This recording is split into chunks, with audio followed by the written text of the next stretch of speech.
ចាសសូមជម្រាបសួរសួស្តីបងប្អូនទាំងអស់គ្នាស្វាគមន៍សាជាថ្មីមកកាន់ Daily Cooking Story ថ្ងៃនេះនាំបងប្អូនទាំងអស់គ្នាមកទស្សនាមុខម្ហូបថ្មីរបៀបងាយស្រួលដែលយើងអាចធ្វើញ៉ាំប្រចាំគ្រួសារបានណារសជាតិឆ្ងាញ់ប្រូតេអ៊ីនខ្ពស់ហើយអស់លុយតិចទៀតចាគឺឆាម្ទេសហាវ៉ៃជាមួយនឹងសាច់ជ្រូកនេះឯងបងប្អូនរបៀបងាយស្រួលយើងធ្វើឆាប់បានញ៉ាំអញ្ចឹងណាខ្ញុំមានសាច់ជ្រូកមួយខាំខ្ញុំលាយជាមួយនឹងប្រេងខ្យងជាមួយនឹងទឹកស៊ីអ៊ីវមួយស្លាបព្រាបាយប្រេងខ្យងហ្នឹងក៏ប្រហែលជាមួយស្លាបព្រាបាយដែរហើយលាយជាមួយនឹងម្សៅឆាតែយើងប្រឡាក់វាទុកមកស្ទុះអញ្ចឹងណាបន្ទាប់មកចាំយើងមកធ្វើបន្លែ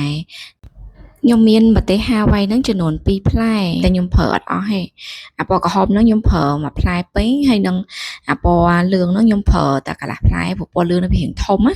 ពេលដែលកាត់មើលទៅវាឃើញថាវាច្រើនល្មមដែលយើងអាចសាមមាត្រគ្នាជាមួយនឹងសាច់របស់យើងហីអញ្ចឹងខ្ញុំប្រើតែប៉ុណ្្នឹងទៅពណ៌ក្រហមមួយផ្លែជាមួយនឹងពណ៌លឿងហ្នឹងកន្លះផ្លែព្រោះពណ៌លឿងហ្នឹងវារាងធំដូចបងអូនឃើញអញ្ចឹងចាយើងកាត់ម្ទេសរបស់យើងនឹងឲ្យវាជាដុំទៅបងប្អូនចង់កាត់ទម្រង់រូបរាងរបៀបម៉េចក៏បានដែរតែសម្រាប់ខ្ញុំកាត់អញ្ចឹងព្រោះដោយសារតែវាលឿនរហ័សអញ្ចឹងណាព្រោះខ្ញុំធ្វើនេះរៀងយប់ដែរហើយប្រញាប់ឆាប់បានញ៉ាំចេញពីធ្វើការមករើទូទឹកកកទៅនៅសល់ម្ទេសហ្នឹងជាមួយនឹងសាច់ជ្រូកហ្នឹងក៏ចាប់តាមធ្វើប្រញាប់ទៅព្រោះរៀងល្ងាចដែរម៉ោង5 8អីហ្នឹងអត់ទាន់បានធ្វើអីញ៉ាំអញ្ចឹងមានតែអាហ្នឹងឯងលឿនមានស្រាប់នៅក្នុងផ្ទះអត់បានចូលផ្សារព្រោះចេញមកវារៀងល្ងាចដែរហ៎ចឹងទៅក៏ខ្ជិលចូលផ្សារនៅឃើញថានៅផ្ទះមានម្ទេសហើយមានសាច់ជ្រូកដែរអញ្ចឹងយើងកែច្នៃទៅតាមហ្នឹងទៅចាសម្រាប់មុខម្ហូបមុខនេះគឺវាងាយធ្វើលឿនមែនតើក៏យើងប្រឡាក់សាច់ជ្រូកយើងទុកទៅហើយយើងមកធ្វើបន្លែមកតំតែយើងរៀបចំបន្លែរៀបអីហើយសាច់ជ្រូកក៏វាល្មមដែលយើងអាចយកមកឆាបានដែរ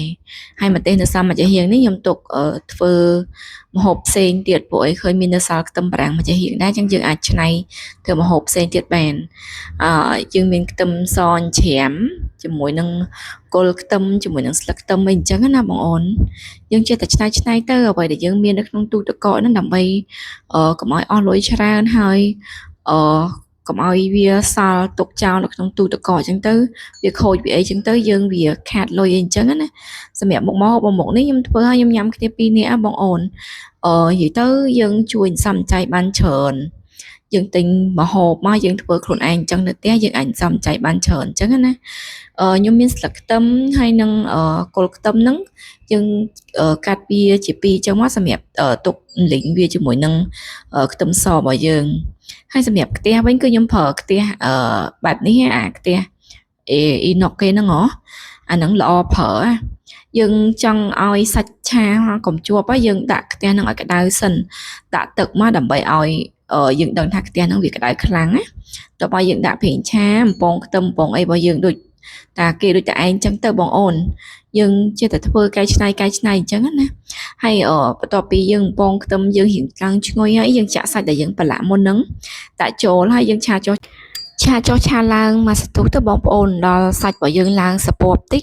ចាំយើងបន្ថែមគ្រឿងចូលទៀតឆានេះគឺខ្ញុំអត់ប្រើស្ករទេគឺខ្ញុំប្រើតែប្រេងខ្យងជាមួយនឹងទឹកស៊ីអ៊ីវទេបន្ទាប់ពីឆាសាច់របស់យើងរៀងឆ្អិនតិចហើយយើងសពបតិចហើយខ្ញុំដាក់ប្រេងខ្យងចូលប្រហែលកន្លះស្លាបព្រាទៀតហើយខ្ញុំថែមទឹកសាបរបស់យើងនឹងចូលប្រហែលជា2ស្លាបព្រាបាយព្រោះខ្ញុំដាក់មកវែកឆាហ្នឹងប្រហែលជា2ស្លាបព្រាបាយដើម្បីកុំឲ្យសាច់របស់យើងហ្នឹងវាស្ងួតពេកព្រោះដោយសារតែ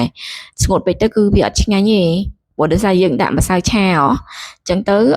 សាច់របស់យើងវារៀងឡើងស្ងួតហើយពេលដែលយើងឆាទៅម្សៅឆាពេលដែលវាត្រូវក្តៅវាឡើងស្ងួតវារៀងខាប់អញ្ចឹងណាអញ្ចឹងយើងថែមទឹកចូលបន្តិចដើម្បីឲ្យឆារបស់យើងវាមានជាតិជាប់ជាមួយនឹងបន្លែហើយធ្វើតែប៉ុណ្្នឹងមកគឺរួចរាល់បានញ៉ាំហើយបងអូនងាយស្រួលមែនតើហើយឡើងលឿនហ្មងបន្ទាប់មកយើងបន្ថែមជាមួយនឹងស្លឹកខ្ទឹមឆាឡើងឲ្យស្លឹកខ្ទឹមរបស់យើងសពបហើយជះក្លិនឈ្ងុយជាមួយនឹងម្ទេសរបស់យើងហ្នឹងទៅគឺបានហ្មងរួចរាល់បិទភ្លើងដួសដាក់ចានយកទៅតុកញ៉ាំបានហើយប៉ុន្នេះគឺរួចមួយពេលហ្មងនិយាយទៅអាម្ទេសហាវ៉ៃនេះវាទុកនៅក្នុងទូទឹកកកបានយូរបងអូនអាម្ទេសនេះខ្ញុំទិញមកវារៀងយូរដែរហើយពីអ៊ីអនមកខ្ញុំហូបជាមួយថង់ផ្លាស្ទិកទុកនៅក្នុងទូទឹកកកហ្នឹងបានឡើងចូល 7 8ថ្ងៃអីហើយ2អាទិត្យអីឲ្យដឹងតែវាអត់មានខូចទៅណាអាគល់របស់វានៅឡើងខៀវដែរចាកុំភ្លេចសាកធ្វើញ៉ាំទាំងអស់គ្នាបងអូនងាយស្រួលរសជាតិឆ្ងាញ់សន្សំសំចៃបានច្រើនអរគុណបាយបាយ